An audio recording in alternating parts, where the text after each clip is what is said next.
Hi, I'm Camille, and this is Stories to Dine Out On. If you aren't familiar with that phrase, a story you dine out on is a story you tell in social situations, like when you're out to dinner with friends. It's a story you have probably told before. You've practiced it. It's personal. It means something to you and reveals something about who you are. So with me today is Bradley Land. Would you like to introduce yourself and tell us a little bit about yourself? Sure. Let's see. I am 60 years old. I am living with HIV and AIDS. I'm a long-term survivor. I've had HIV for 42 years. And we have a double doodle that is driving us nuts as we are sitting on the floor. And now you can hear her squeaking. This is Coco. She's This with is- us today. She's part of She's the part story of of who Bradley is. Yes. I was an activist for most of my life, and I had to stop. My body couldn't take the activism anymore, and I did that at 55, and I'm freshly turned 60. I've been living in Santa Clarita, California, but I was born and raised in Pasadena, California. And I am still friends with a majority of my preschool friends who actually showed up for my 60th birthday. And I'll just go right into that. Okay. I had a really wonderful 60th birthday party about a week and a half ago. And it was amazing. I had 3 or 4 groups of friends and family all combined together, and the party was just magical, and everybody just enjoyed one another and enjoyed introducing themselves and learning about one another. And some of the stories that they told one another were actually stories that I had already shared with them about each of those individuals. So it was really something where nobody needed explanations detailed, but everybody just really socialized well. And it had the warm kindness that I like a party to have. And we tried doing karaoke, and it didn't kick off right. But boy, once it started going, it was a smash. And it was a little period of a time. But it was still great. The party was just amazing. And I'm still filled with a lot of love. So I thought I would share a story about boyfriends. Okay. I don't pick them very well. I have issues with picking people as a result of my childhood. And I picked the wrong partner. It's just natural. And in doing so, I picked a partner that I dated for a while, for about 3 months. And I have 2 stories to tell you, 2 separate stories about 2 separate boyfriends, but they had both of the same qualities, and I just couldn't shake it. So this is the way I handled it. You had a type. I had a type, and I was looking for another type, and I explored the different types, and it did not work out in my favor. It was worse than I could have imagined. So I dated this guy for about 3 months, and I realized that he didn't have passion in life, for life. And I come with a lot of passion for life and for people and for my friends. And we just had a very interesting time together. We would sit down and we told each other about one another and long stories, telling about our lives and sharing our different common values. And what I found is it was just void of passion. So I decided I wasn't going to continue the relationship because of that. Without any passion, it was losing its interest for me. What did he do for a living?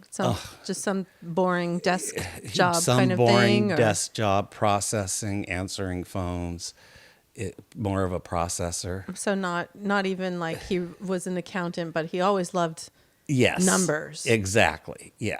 He just had a weird got a job. I can't remember his actual job, but It was something where he was in a cubicle and he had to type and he was busy all day answering phones and calling people. So it was that kind of a job, but he had just no passion.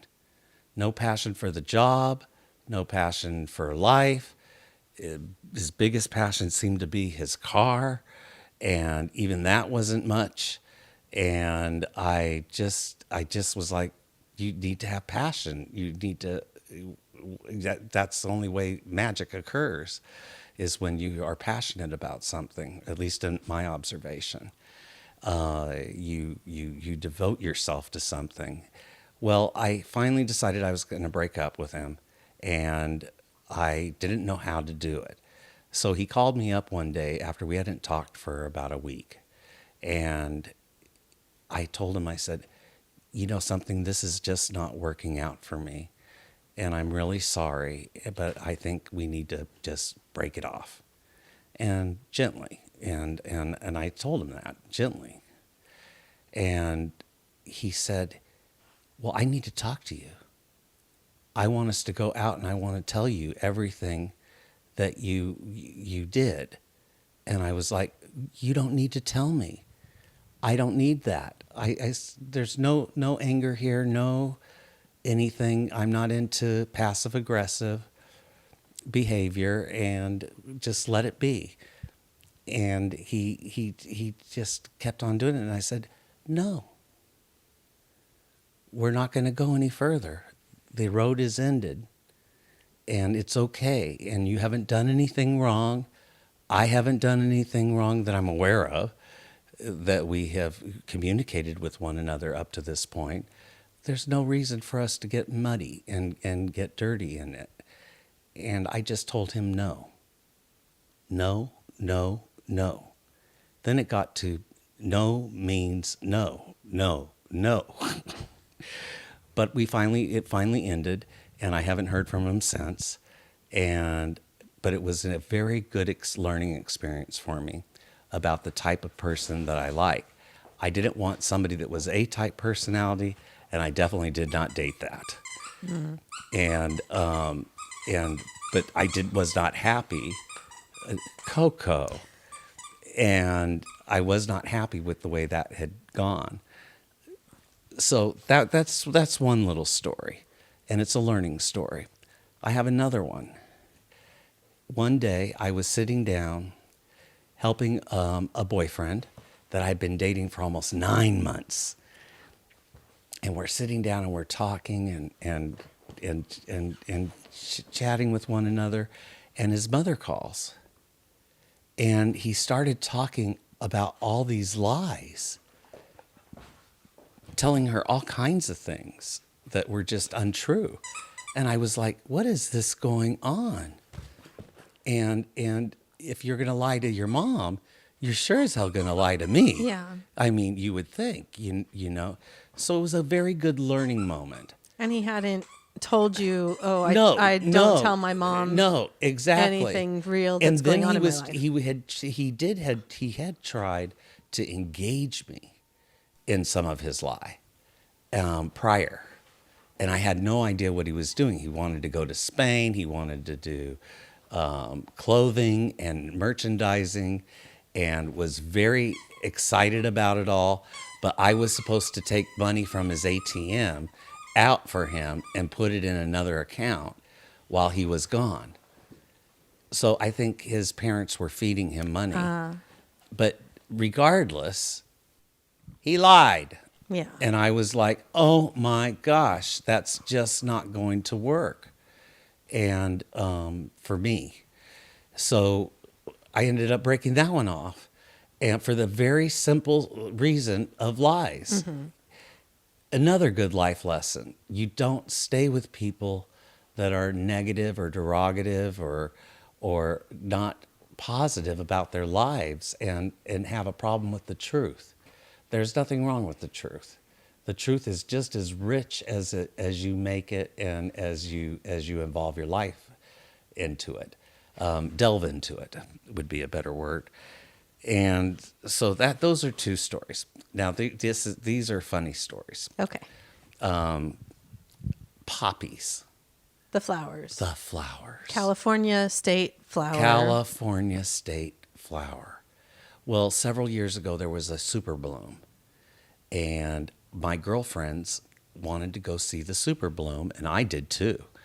And they drove out to Santa Clarita, and we drove out to Lancaster, and we went to the poppy fields. Well, we got to the poppy fields. There was so much traffic, so many people parked on the side of the road and just pulled over, and everybody just stopped dead in their tracks because it's really quite magnificent. Rolling hills that are just nonstop poppies. It's unbelievable. Well, we got out there, and she on the road, and we saw a little break in the road where there was a little path that went up a hill. Well, she had a brand new Lexus. At least it was brand new for her. Okay. And she says, "This is a sport car." Vroom. She pushed a button. The car raised or lifted the suspension, and we were going up a hill. Just off-road, an unmarked dirt path wide enough for a car. And this particular friend is somebody that has such composure until she really lets go. And she let go, and she went right up that hill. We thought the car was going to tumble backwards, but we were safe. We got up the hill. Then she found a place on a meadow that was lower in a thing, and it wasn't actually in the poppy reserve itself because the poppies have extended themselves. So we were driving on private property, but we parked the car, we got out, and we were only going to spend an hour there and then come home. No, we spent the whole day in awe. It was as if we were high on the most beautiful orange petals ever. It was just breathtaking. The orange is unreal in the California poppy, and we were lucky to see a super bloom. That's one of my stories. So we spent a long time out there. I mean, all day, hours, where the flowers were actually leaning one way when we got there, and they all started leaning the other way, following the sun as we departed. So it was really beautiful. And that's Coco. She's like into this. So another thing my friends did during COVID is we realized that our connections were limited, and we weren't socializing like we may have naturally done in other situations in normal life. And the COVID shutdown was tremendous. It affected all of us. So one of our friends who's tech savvy put together a group chat and of our 10 closest friends. And we have been on that chat together ever since. And it has been wonderful to experience life with them, be a part of their lives and involved, where actually we don't have to leave the house to do it. And yet we're talking to some of the people that we love the most in the world. Most of us have lost all of our parents, and now that we're in our 60s, and I'm the youngest of the group, and they're all my elders, so to speak, and I treat them with awesome respect, and I'm very fortunate to have loved them and for them to have loved me. So it was a good experience, and I highly recommend it for people that are still friends with their oldest friends, to do something fun and have a group text and send pictures and hellos and funny videos to one another and just enjoy life. So we had to sing at a funeral. One of our friends died on our thread. Actually, she wasn't on the thread, but she was one of our closest friends. And her life had been a little wanky, and she wasn't able to live in a home. She couldn't do that. She didn't like the confines of structure. Just like in like a house dwelling, or like in a house dwelling.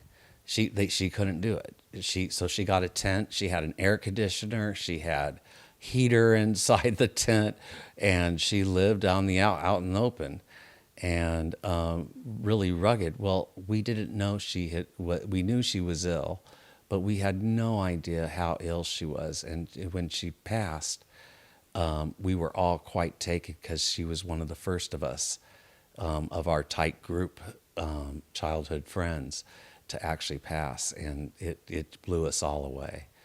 Well, my girlfriend and I were asked to sing at her memorial service, and the memorial service was also in tandem with her mother's memorial service because her mother had died literally, I think, a week before or a week after. It was horrible. Natural cause. No mischief or anything. And we were just all shocked. And she was a minister and a psychologist, and her mother being the psychologist.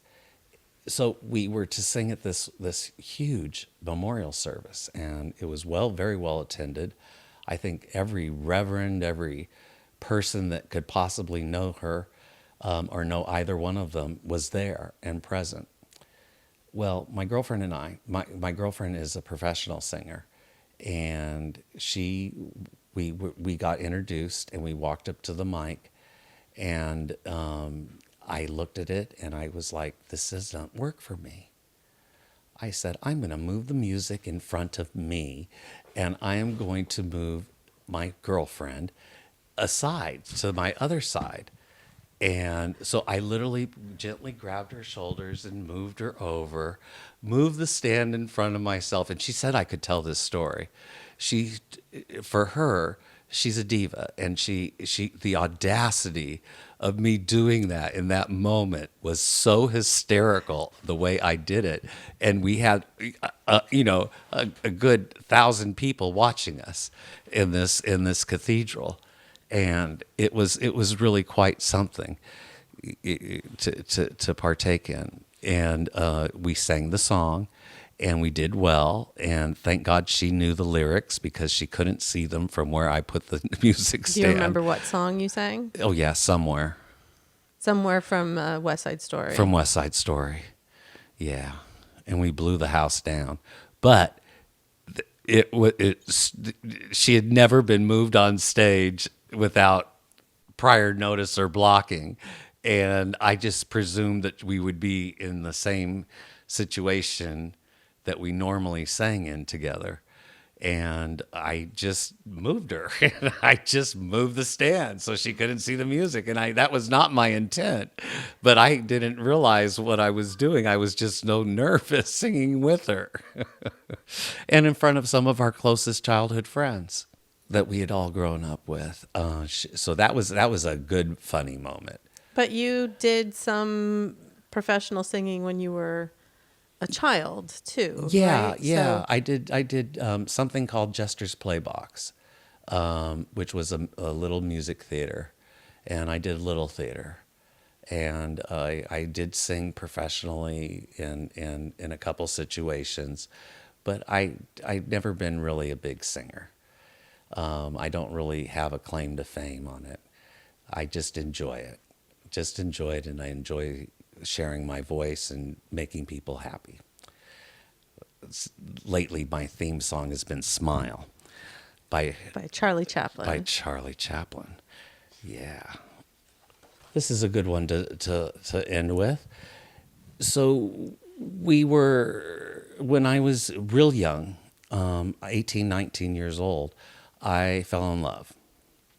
And this individual was a music artist as well, and performed like a real performer, had gigs and the whole works, and did recording. We got crazy one day, and I think it was around Christmas time, and we decided that there was no gift that we could give one another that really would be substantial or mean anything.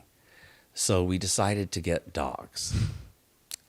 And it just happened at the Beverly Center, I think it's called, in Beverly Hills, The big mall. West Hollywood, the big mall, that used to have a pet store. And in this pet store, there were two dachshunds that were sisters. And their names, we named them Jaja and Ava. Well, in Hollywood, being Hollywood, everything's big. So they used to do something called the Hollywood Pet Parade. And one year, we went out with Jaja and Ava to the parade. Well, it just happened to be that Jaja and Ava were the Gabor sisters, were actually the judges. And we got up and we had to introduce them and everything. This is Jaja, this is Ava. And they're just acting crazy. And just you're introducing them to the to real Jaja and and Ava Ava, Gabor, who, if you don't sisters. know, are actresses from Hungary. Yes. And Ava Gabor probably now is better known because Green Acres is still shown so often in reruns, but Zsa Zsa Gabor was the bigger movie star at Yeah. the time. Yeah. Both substantial in their own fame. Beautiful women. Beautiful women and thick accents that you just couldn't get through. I mean, they allowed their accents to just flourish. With good senses of humor Oh, about absolutely. themselves. Oh, yeah. I mean, and it was Ava or Zsa Zsa that slapped the cop. I can't remember. I don't know. Oh my gosh! But Ava or one of them slapped a cop, and that was hysterical. But we're at the pet parade, so they run down as judges and start playing with the girls, and just thought they were the cutest thing, and they were still puppies. So it was really one of those beautiful experiences that you kind of have once in a lifetime. And I never regretted anything. I had those girls for 14 years. I did things that you're not supposed to do today with a dog.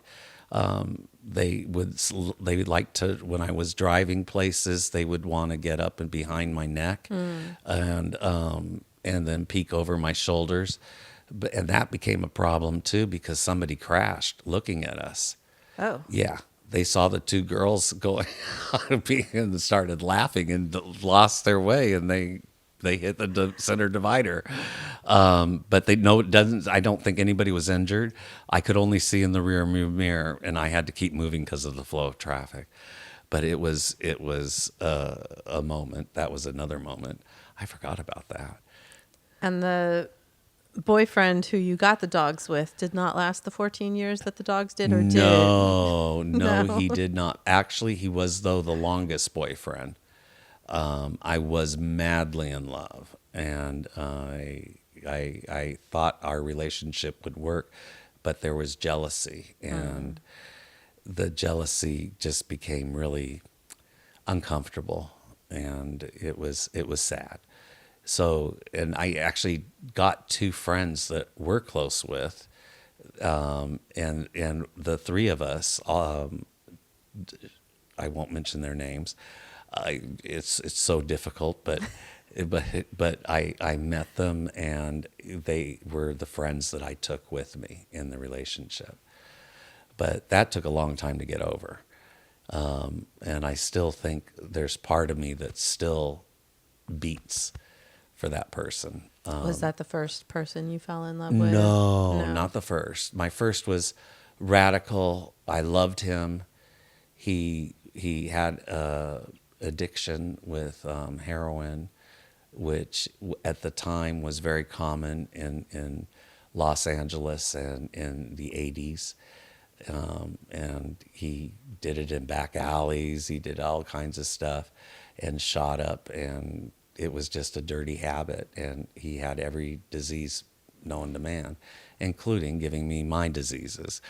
And I was too young and too naive to know the difference or how to handle that situation. We still became friends. I saved his life a couple times, and I think we were probably in love with each other our whole lives. He passed in 2007, and I had another lover that passed as well. He passed in 2018, and it's funny when you survive people that you love, because when you meet people, you think they're going to be with you for a ride for the rest of your life. And it's always sad when they depart early. Yeah, Well, thank you for talking to me absolutely. and for sharing your I stories. hope it was intimate as well as informative, but little life lessons along the way.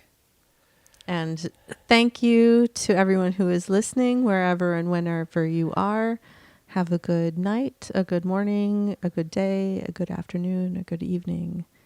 And I'll talk to you again soon.